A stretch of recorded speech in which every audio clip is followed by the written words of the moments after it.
In this video help, we're going to be discussing the production build list. Let me cover what the information is here on this screen so you're familiar with what it before we get going. As we said back when we were doing the production, there is a certain set of fields and information that are related. And when you come to this screen and you create the record, when you do a record in this screen, you'll notice that you're not creating a new record. The information is already set up in this area when you come to this screen from the main production screen. So if these fields were all filled out, you would see all the data in here that was related to the main production screen. The first thing we want to do when we're in this screen is get a little bit of a background as to why this screen is here and how it's used. The first thing you'll notice that down here we have a portal, which is a multi-line portal that scrolls. You can put a lot of information in here. I'm going to show you this and I'm going to explain what it is. It's the production build list is this portal. It's pretty straightforward because when you're in the actual, let's go over to the production list. When you're in the production list, what you're doing is you're assigning and planning this and scheduling in this area here, and you're putting the labor for the actual labor, as you recall, back on the scheduled labor screen, which is here. Now, the next thing you have to consider when you're working in the application is that for every item that you're working on, there are material items and parts that need to be acquired to service or do the repairs that you're talking about up here. We started to outline at the top what needs to be done as far as the rebuild and restoration. And what we're doing here is we're planning how we're going to do that and when, and then we're doing the labor of the actual over here. But you have to consider a few things when you're doing this. For example, if I'm working on the hood and I'm removing it, eventually I'm going to have to fix some things on it, repair it, and then put it back on the vehicle when it's getting ready to be finished. Well, in that process, in that time, what we need to do is to figure out how we're going to build and what materials we're going to need for that process. Let's go up and look at the navigation. I'll explain what I'm saying here. These items here are basically building the schedule, tracking the labor, and putting together material information as far as how you're going to do the process. When you get to the build list and you're over here and you're looking at the build list, these are the products and materials that you're going to need in order to complete the whole restoration. So this is the portal where you're going to be documenting all the items that you need. Typically you would have somebody like an inventory clerk that would take in the information and then go out and provide those items to the build for the restoration. Over here, what you're looking at is a area where all the items that are in your current inventory are in this system, in this particular portal. What this is inventory information. If you click on one of these fields over here, for example, I'll come down here and click on this one, you'll see that I've got a picture, I've got the description of the item, I've got a place where if I had a URL where I saw this picture that was maybe on somebody's website or wherever it came from, I could take the URL for the actual image, paste it in here and click insert, it'll put the picture in here. Down here, if I have inventory notes pertaining to where this item came from and who it was from, for example, if it was purchased from a vendor, what was its cost, when was it purchased, when was it received, how many did I buy, and how many are issued. Now, a lot of this is automated in here.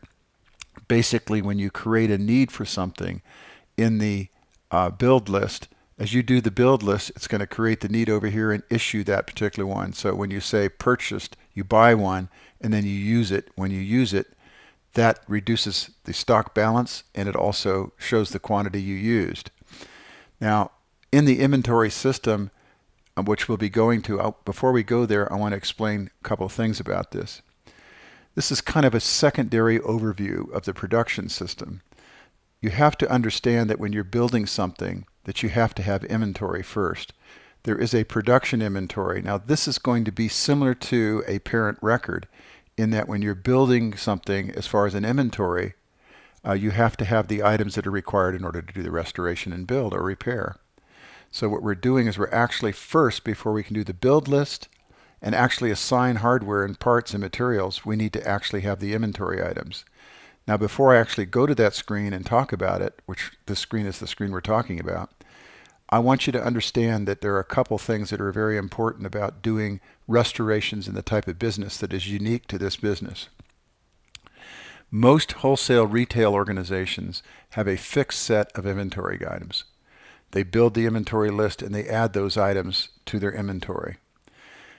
Typically, those items are things that they're selling, either wholesale or retail. Now, in your business, what you're doing is you're acquiring and sourcing those items. And in some cases, they can be very difficult to find. And in fact, the approach you have to use sometimes, and this is why this is in here, is you may have to go to auctions or events. For example, there are some around the United States where they have large shows where people come to those shows and they distribute or offer parts that they have where they've collected them from wherever they come from. It could be individuals with a barn full of stuff where they buy it and bring it to the shows to sell it. And for that reason, sourcing those items may in a lot of cases require you to go to events or shows in order to find items. The other way you go is if you have an automotive directory like we have in the application, you can start documenting all the places where you may find these items that you're looking for. And in some cases, it may require you to go to certain websites that salvage vehicles like junkyards and stuff like that, where you have the parts that may be available at those places where you can source them. So when we're doing the build list and the inventory, it's all about events and stuff where you may buy them directly from a show, or you have somebody where you can go to get those items, or you can go to the other locations and places where you actually find the items in a directory process. So in this application, what we're doing is we're creating a directory place where we can go find things and buy them either wholesale or retail, depending on the business type. And then we're going to auctions and shows and events where we're trying to find those items that are related to the vehicle or vehicles that we're rebuilding. Now, in some cases, you may be buying relic vehicles that are stuff that needs repaired or salvaged that are at these shows. Now, if you're going to a show like Barrett-Jackson, for example, there may be some cars and vehicles that are in a state that you can buy them and restore them.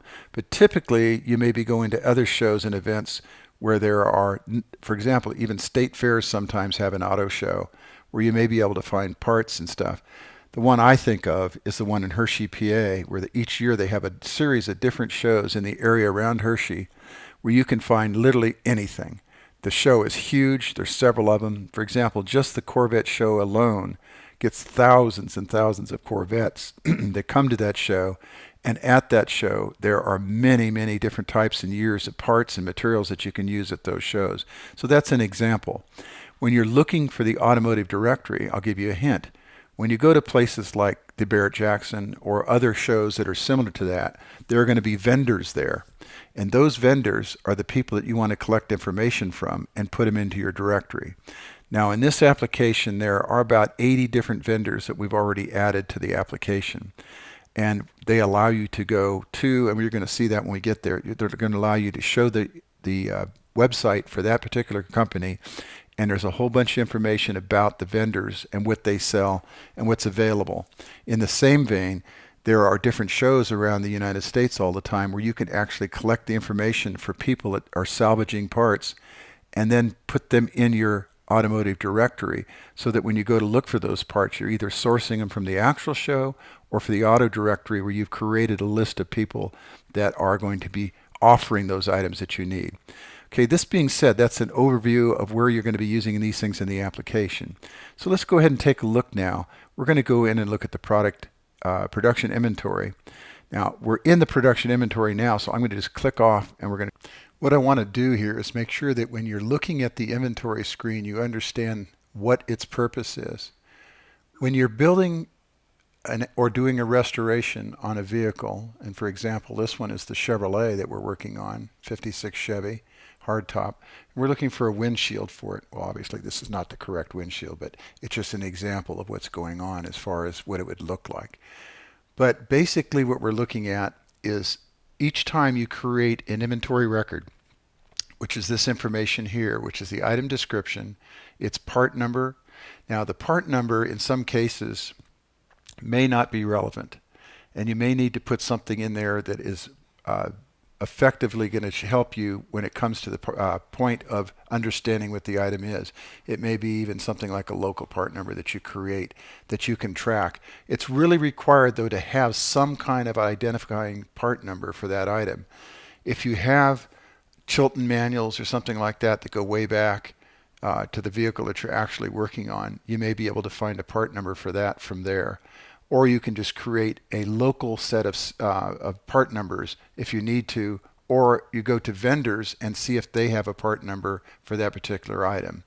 And in some cases, like a windshield, if you look at the actual glass manufacturer's item that's on the glass, you'll see in the corner, sometimes it's on either corner, you can look there and find that part number. That's an example. Or if you're looking at an actual part, now let's take, for example, if you look at, say, like a horn from a car, it may even have a stick-on label or something like that that provides you with the number that you're looking for. But you need a reference number that when you're looking up the item, that you have something that is either the actual part number for the item or something that is a local part number that you would understand is for that item. And the reason for that is that you have to be able to categorize your items and be able to search for them. Manufacturer of this particular product item could be the original manufacturer, which could be a vendor to Chevrolet, and you might want to put in parens who that may be. Or when you go to, say, like the people that are providing you stuff in the directory for parts and materials, you can get that information from them. That makes it simple for you to find it when you're looking it up in the directory. Your stock balance, you don't create that. That is actually generated when you create the record over here on this side.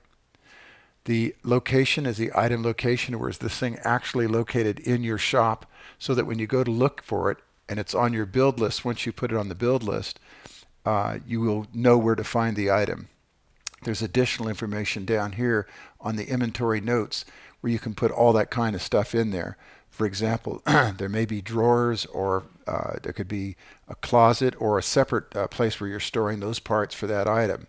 That's really the way you run your own business and how you set things up. But this gives you the location information and inventory notes for it, especially if it's something that has, maybe it's in a drawer of a lot of other items and it pertains to multiple vehicles for certain things like hardware, like nuts, bolts, screws, and fasteners.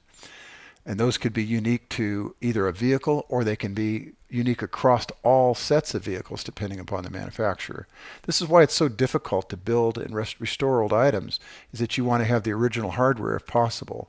And in some cases it doesn't exist, and you have to just have a mil spec, as I would call it, some kind of specification that shows the item that you actually want. That specification would go in here. Okay, let's say we're going to do this. We created this information here. The next thing we want to do is come over and match it here in the purchased item. If we're going to purchase it and it has not been purchased yet, this area over here will be blank. So the first thing you would do is you'd use the drop down. You've created the item ID number over here. What you would do in this case, it's the Ford windshield, which is this item that's showing the check in there right now for this record. You would pick that, and if you bought that item on a specific day or time, and the vendor that you bought it from, you'd have a drop down where you can pick from your vendor's drop down list, and these can be edited. As we told you before, there's a set of list items where you can add vendors to it. So you'd put the vendor that you bought it at, the date you purchased it, the quantity you purchased, the date it was received, and if you actually issue it, you'd put the numeric for what you issued.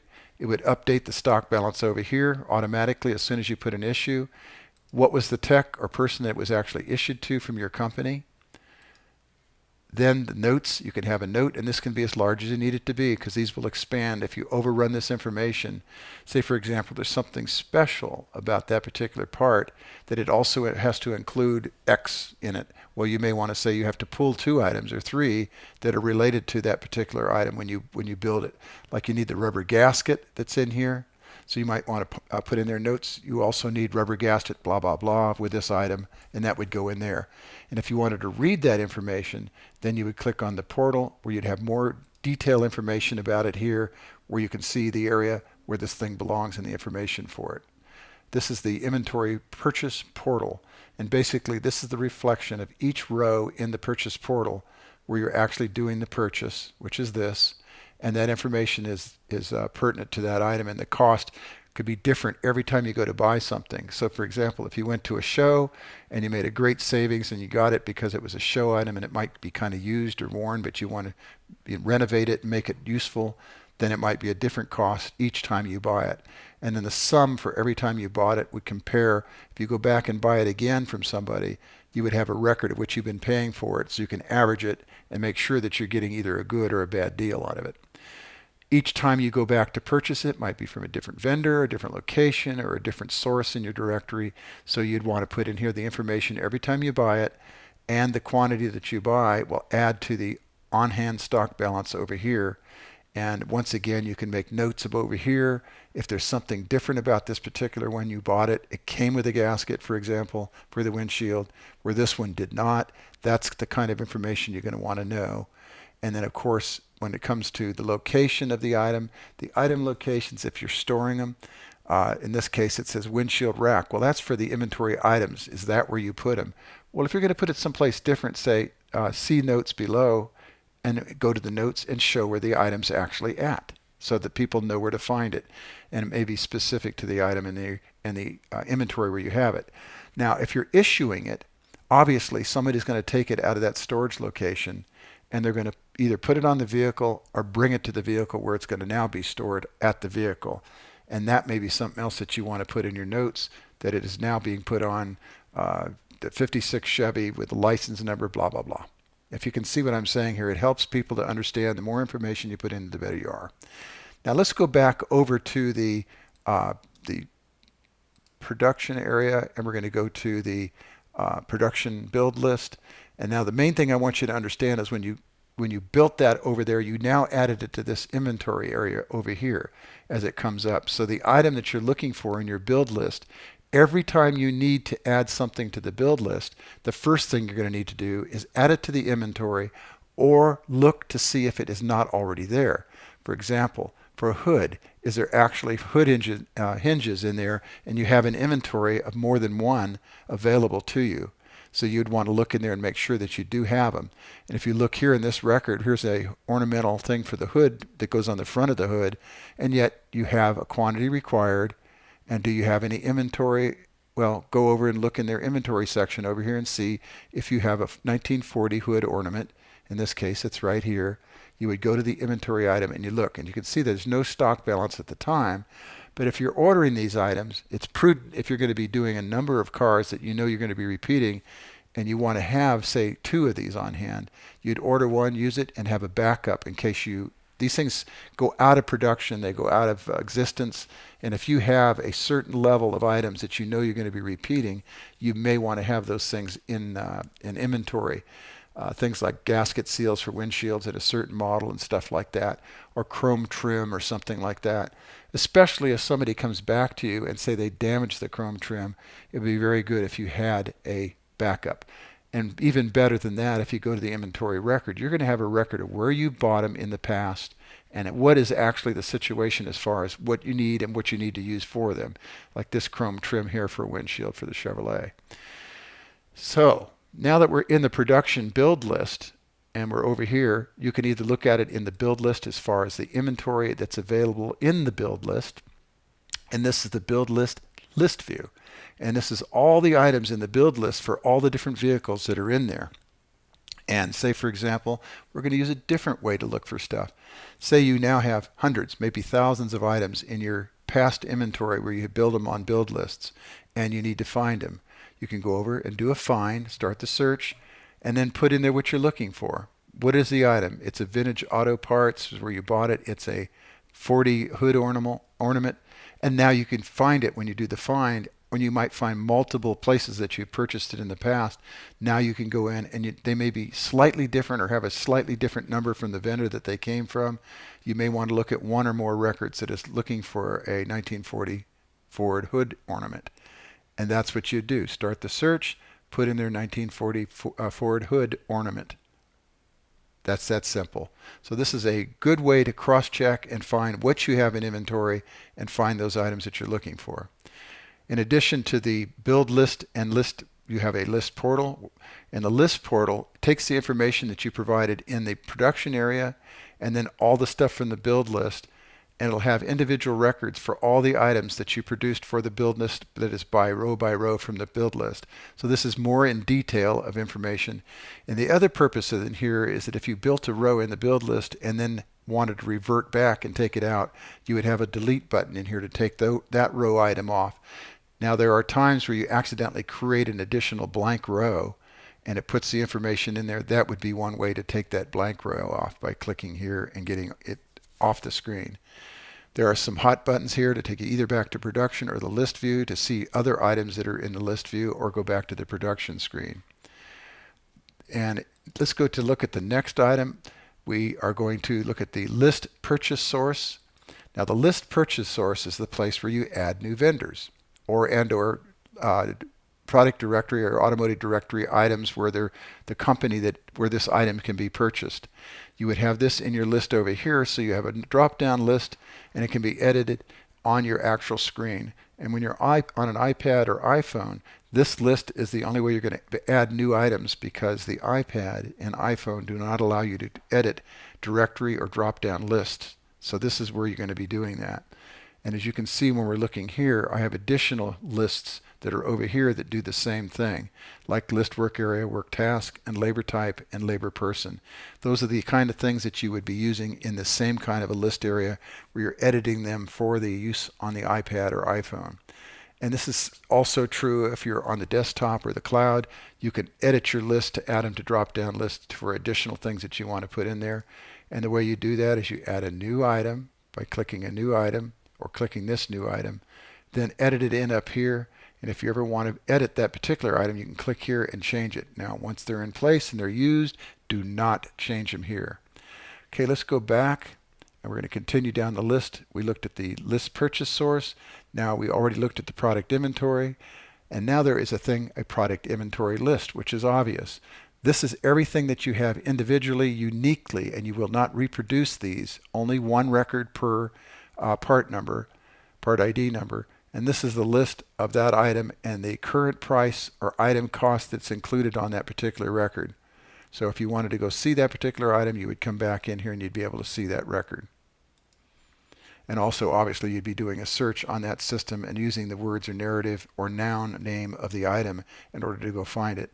And the last thing down here on the production inventory is the inventory portal, which is the individual things that we looked at before for the portal for the individual items. And what I want to point out in this screen is that you can, if you had to use or pull a row out that you don't want to use anymore, you do the same thing as I showed you before, where you maybe accidentally put in an item. You can come in here and delete that one row if you needed to. Okay, let's take a look now and review. We've talked about, in this particular area, about the build list and how it relates to the inventory, how it relates to the auctions and events and automotive directory for all the items that you may be needing to source. The last thing we're going to be doing is going through the directory, the auction list and events, and the list here to complete this course tutorials. Thank you.